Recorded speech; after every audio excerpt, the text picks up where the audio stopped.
Hello, నమస్తే. నేను మీ ప్రవీ మాట్లాడుతున్నాను. ప్రవీస్ ప్రపంచానికి స్వాగతం, సుస్వాగతం. ఎలా ఉన్నారు మీరందరూ? నేను చాలా బాగున్నాను. మీరందరూ కూడా బాగున్నారని ఆశిస్తున్నాను. ఈరోజు చాలా ఇంపార్టెంట్ డే అండి.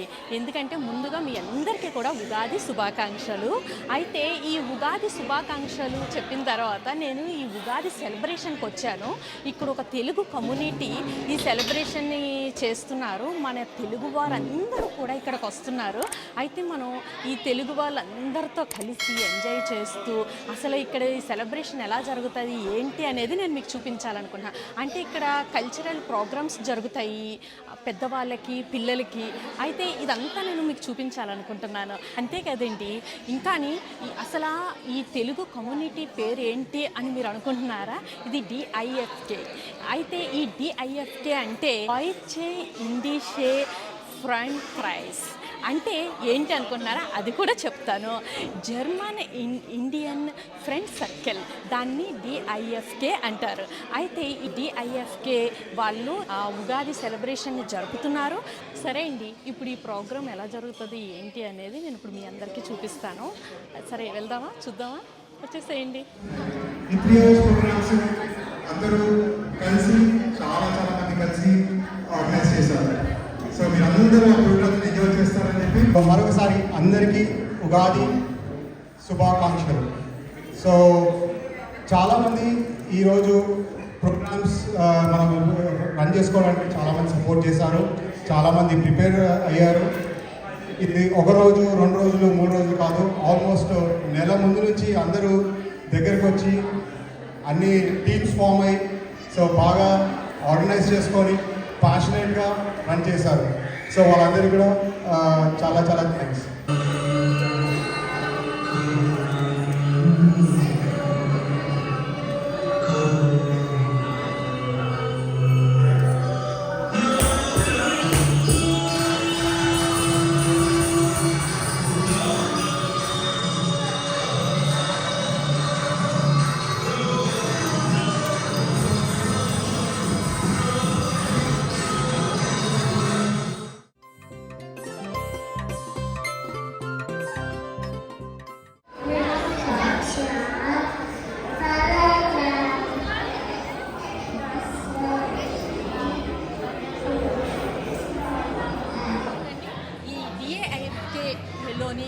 ఎవరైతే తెలుగు బాగా మాట్లాడి, అంటే ఇక్కడ పుట్టి పెరిగిన పిల్లలకి తెలుగు నేర్పించడం అంటే అంత సామాన్యమైన విషయం కాదు.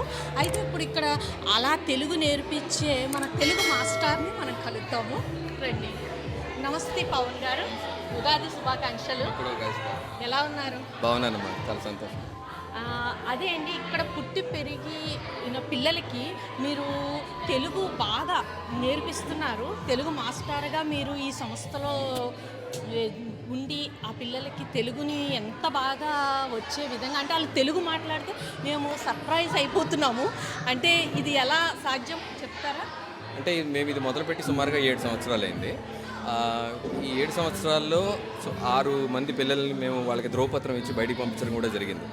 అదే పిల్లలు ప్రస్తుతం ఈ కింద ఉన్న తరగతులతో వాళ్ళే నేర్పిస్తున్నారు గురువుల కింద. ఈ ట్రైన్ ద ట్రైనర్ అన్న ఈ సిద్ధాంతాన్ని నమ్మి 6 ఏళ్ల క్రితం మా దగ్గర 6 ఏళ్ళుగా వచ్చిన పిల్లలకి తెలుగు నేర్పించడం జరిగింది. అయితే నేర్పించే ముందు చాలా ఇబ్బందులు కూడా చూడాల్సి వచ్చింది. ఎందుకంటే ఈ పిల్లలు జర్మన్లో పలికినప్పుడు వాళ్ళకి డా, దా, దా, చ, స ఇలాంటివి నేర్పించడం కష్టమైన పదాలు. అది ఇవాళకి కూడా కొంతమందికి సాధ్యం కాదు పలకడం. ఇంట్లో తెలుగు మాట్లాడే పిల్లలకి ఇది నేర్పించడం సుమారుగా సులువు. కానీ మాట్లాడకపోతే, ఇంగ్లీష్లోనే మాట్లాడితే వాళ్ళు ఆంగ్ల పదాలు ఎక్కువ వాళ్ళ వాడుక భాషలో ఉపయోగించే ప్రయత్నం చేస్తారు. సో ఈ పిల్లలకి ఏంటంటే వాళ్ళకి ఆ పలికి ఉచ్చారణ స్పష్టంగా ఉండడానికి నేను జర్మన్లో వాళ్ళకి ఎలా చెప్తే అర్థమవుతుందని జర్మన్ భాషలో, ఇప్పుడు ఉదాహరణకి ఉత్సవం అని మనం తెలుగులో చెప్పాలంటే జర్మన్లో స్వై అనే నంబర్ 2 అక్షరం తీసుకుని స్వైలో త్స, ఉత్సవంలో త్స, 2 ఒకటేరా అని వాళ్ళకి అలా నేర్పించడం జరుగుతుంది. తర్వాత పండగలతో పాటు తర్వాత మాట్లాడడంలో ఇప్పుడు వర్తమాన కాలం, భూత భవిష్యత్ కాలంలో జర్మన్కి తెలుగుకి, ఇంగ్లీష్కి తెలుగుకి మధ్యన కుదిరినంత కొంత వాళ్ళకి చెప్తూ వాళ్ళ చేత అది అభ్యసిస్తూ ఉంటే వస్తుంది. ఇది మేము చేసిన ప్రక్రియ. Good good. మీరు చాలా బాగా చేస్తున్నారు. ఇప్పుడు ఈ మధ్యకాలంలో మనం చాలామందిని అంటే చాలా కంట్రీస్లో కానీ చాలా దిక్కున అంటే చూస్తున్నాం. మన తెలుగు వాళ్ళు తెలుగు వచ్చి ఇంత బాగా మాట్లాడే వాళ్ళు కూడా ఈ రోజుల్లో చాలామంది తెలుగు వచ్చినా రానట్టుగా ఇంగ్లీష్లోనే మాట్లాడుతూ ఉంటున్నారు. అంటే వాళ్ళు పిల్లలకి ఎంత నేర్పిస్తున్నారని తెలియదు. కానీ మీరు ఇంత శ్రద్ధ తీసుకుని అసలు మీకున్న అంటే ఇక్కడ తెలుసు మా వర్క్ బ్యాలెన్స్ లైఫ్ ఎలా ఉంటుంది ఏంటి ఫ్యామిలీ అన్నీ ఇంత టైం తీసుకుని మీరు ఇంత ఇదిగా ఎలా చేయగలుగుతున్నారు? చాలామంది దీన్ని ప్యాషన్ అంటారమ్మా, కానీ నా దృష్టి ప్రకారం ఇది ఒక బాధ్యత. ఎందుకంటే మన పిల్లలకి మన తర్వాత వాళ్ళకి మనం ఇవ్వగలిగింది భాష ఒకటే. అది చెయ్యకపోతే తెలుగు అనే భాష అంతరించిపోయే కాలం అయితే చాలా దగ్గరలోనే ఉంది. అది చెయ్యాలన్న ఆతృత నా ఒక్కడికే కాదు, మా బడిలో ఉన్న అందరి తల్లిదండ్రులకు కూడా ఉంది.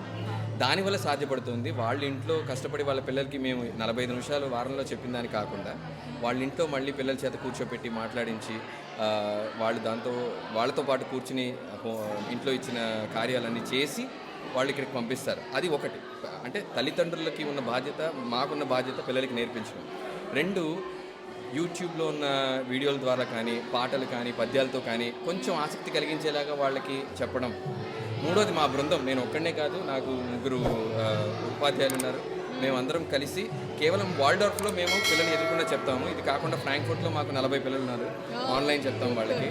ఇలాగే స్టుట్గార్ట్లో, మ్యూనిక్లో వేరే వేరే పాఠశాలలు ఉన్నాయి. ఆ బడి వాళ్ళతో కూడా మేము ప్రతిరోజు ప్రతి వారం 2 వారాలకి ఒకసారి మాట్లాడి ఏం చెప్తే బాగుంటుంది అని ఒకళ్ళతో ఒకళ్ళు అనుకుని మా ప్రయత్నం చేస్తున్నాం. ప్రయత్నం లోపం లేదు, వస్తే ఆనందం, రాకపోతే వాళ్ళ అదృష్టం. థ్యాంక్స్ అండి. మాస్టారు, మీరు ఏ ఊరు నుంచి వచ్చారు, ఏ రాష్ట్రం నుంచి వచ్చారు, తెలుగుని ఇంత ఉత్సాహంగా ఎంత బాగా మాట్లాడగలుగుతున్నారు? మాది రాజమండ్రి, గోదావరి జిల్లా. అలా అని నేను ఇంగ్లీష్ మీడియంలోనే చదువుకున్నానండి. 10వ తరగతి వరకు తెలుగు మాత్రమే, ఆ తర్వాత అంతా ఇంగ్లీషే. ఈవెన్ మా బడిలో చదువుకున్నప్పుడు కూడా ఐసీసీ సిలబస్లో 10వ తరగతి వరకు చదివినప్పుడు నాకు నేర్పించిన గురువులు నేర్పింది ఇంకా నాకు గుర్తుంది.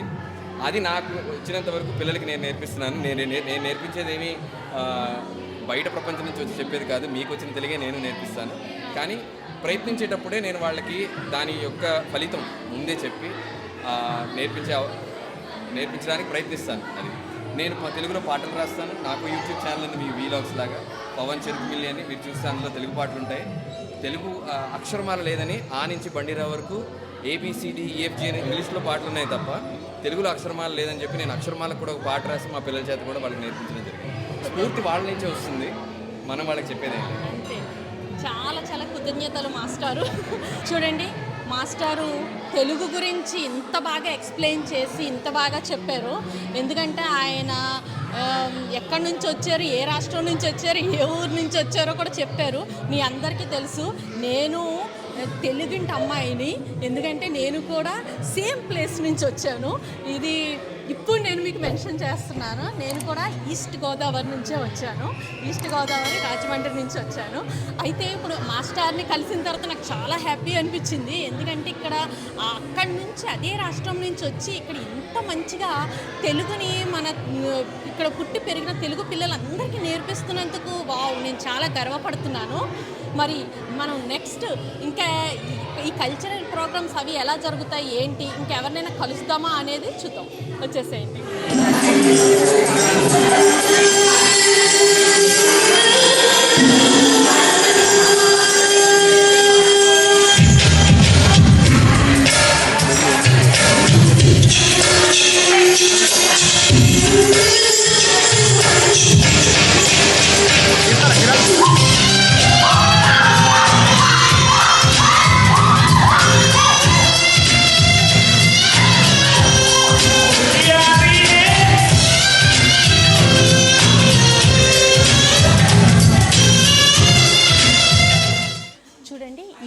ఫంక్షన్కి వీళ్ళు ఫుడ్ అరేంజ్మెంట్స్ కూడా చాలా బాగా చేశారు. మన తెలుగు వంటలు గుమగుమలాడుతూ సూపర్గా ఉన్నాయి. ఇది కూడా మనం టేస్ట్ చేద్దాము. అయితే ముందుగా ఎన్ని రకాలుగా ఫుడ్ ఉందో మీరు ఒకసారి చూడండి.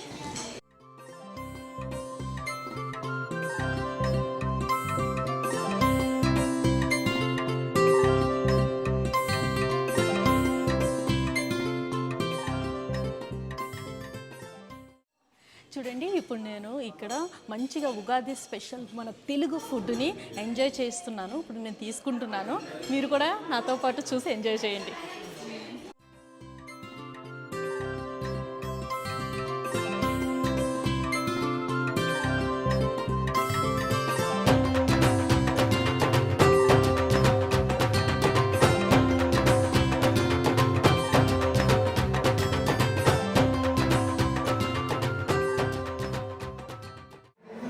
చూడండి ఇప్పుడు ఏఐఎఫ్ఏ సంస్థని నడిపించే మెయిన్ హెడ్ని నేను పరిచయం చేయబోతున్నాను. రండి. ఎలా ఉన్నాయి? అశోక్ గారు, ఎన్ని సంవత్సరాల నుంచి ఈ సంస్థను మీరు నడిపిస్తున్నారు?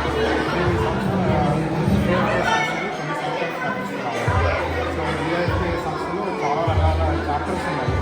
సో ఈరోజు మనం చేసుకునే ఉగాది అందులో so Telugu chapter so Telugu చాప్టర్లో మనం చాలా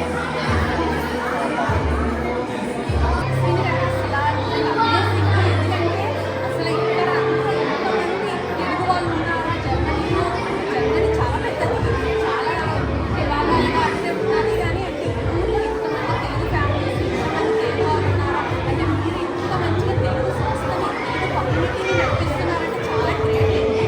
అసలు ఇది కూడా చాలా మంచిగా నాకైతే చాలా ఉత్సాహంగా అనిపిస్తుంది. ఇది ఇంత మంచి ఫెస్టివల్స్ని మన ఇండియాలో చేసుకునేవి, మన ఊళ్ళలో చేసుకునేవి మనం అంటే ఇక్కడ మిస్ అవ్వకుండా వచ్చి ఫ్యామిలీతో వచ్చి ఇలా గెట్ టుగెదర్లో మంచిగా సెలబ్రేట్ చేస్తున్నది నార్మల్ విషయం కాదు. మీరు ఇంత ఎఫర్ట్ పెట్టి అసలు ఈ సంస్థని ఇంత బాగా డెవలప్ చేసి 9 years అంటే 2 సంవత్సరాల నుంచి నడిపిస్తున్నారంటే చాలా చాలా గ్రేట్ అండి. అన్ని పలుకుతాము. ఒక విషయం చెప్పాలండి. సో దీంట్లో చాలా చాలా మంది ఉన్నారు, మాత్రమే కాదు. సో ఇప్పుడు తెలుగు మరి యూనిట్ ఉండేవి, దాంట్లో 20 మంది టీచర్స్ ఉన్నారు. వాళ్ళు 30 మందికి తెలుగు నేర్పిస్తారు. అలా హిందీ డిపార్ట్మెంట్ అయితేనేది, సో దాంట్లో కూడా ఒక 30 మంది ఉన్నారు. దాంట్లో కూడా 5 మంది టీచర్స్ ఉన్నారు. సో ఇలా వేరే రకరకాలుగా ఉన్నారు. యోగా నేర్పిస్తాం, క్రికెట్ నేర్పిస్తాం, అన్నీ ఉంటాయి.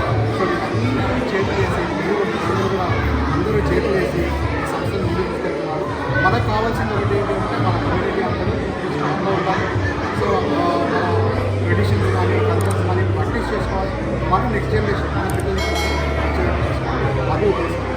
సో మీరు నాకు టైం ఇచ్చినందుకు, ఆపర్చునిటీ ఇచ్చినందుకు, చాలా చాలా మీకు హ్యాపీ ఇవ్వాలి. ఎలా ఉంది ఈ వీడియో? ఈ ఉగాది సెలబ్రేషన్ మీ అందరూ ఎంజాయ్ చేశారా? నేనైతే చాలా బాగా ఎంజాయ్ చేశానండి. మీ అందరికీ ఈ వీడియో నచ్చినట్లయితే లైక్ చేయండి, కామెంట్ చేయండి, సబ్స్క్రైబ్ చేసుకోండి.